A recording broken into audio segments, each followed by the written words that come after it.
BNP Mymensingh উত্তর। বাংলাদেশ জাতীয়তাবাদী দল বিএনপি বর্ধিত সভা 2025 আয়োজিত আজকের এই বর্ধিত সভার সম্মানিত প্রধান অতিথি দেশনেত্রী বেগম খালেদা জিয়া, উপস্থিত বাংলাদেশ জাতীয়তাবাদী দলের ভারপ্রাপ্ত চেয়ারম্যান জনাব তারেক রহমানকে আমি ধন্যবাদ জ্ঞাপন করছি।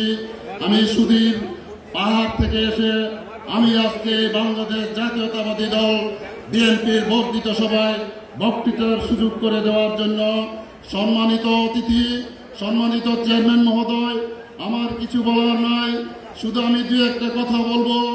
আমরা পাহাড়ে রাজনীতি করি, আমরা বিভিন্ন ভাবে আমরা পাহাড়ে রিক্সের মাধ্যমে আমরা দলকে সুসংগঠিত করেছি। বিগত দিনে যে স্বৈরাচার আওয়ামী লীগ সরকারের আমলে আমি 4 বার জেল খেটেছি। আমার নামে এখনো 14টা মামলা রয়েছে।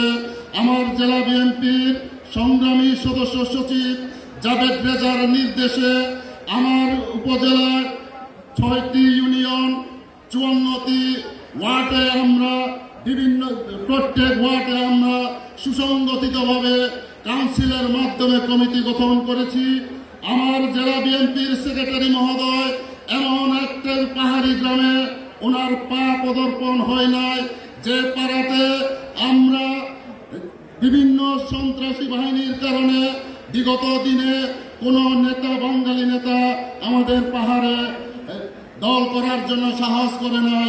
এই তরুণ নেতা, আমার নেতা জনাব জাভেদ রেজা, উনি প্রত্যেক এলাকায় গিয়ে আমাদের বান্দরবান জেলায় প্রত্যেক জায়গায় যখন আমাদেরকে সুসংগঠিত করেছে, তার জন্য আমি জাভেদ রেজা ভাইকে আগামীতে যেন এই বাংলাদেশ জাতীয়তাবাদী দল বিএনপিতে যেন ভালো স্থানে রাখেন।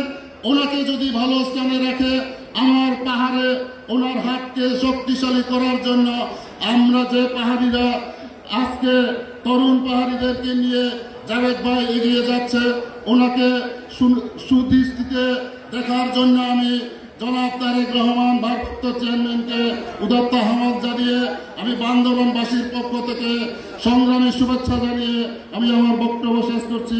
ধন্যবাদ। বাংলাদেশ জিন্দাবাদ, বাংলাদেশ জাতীয়তাবাদী দল জিন্দাবাদ, ম্যাডাম খালেদা জিয়া জিন্দাবাদ, তারেক রহমান জিন্দাবাদ। ধন্যবাদ। এ পর্যায়ে বক্তব্য রাখছেন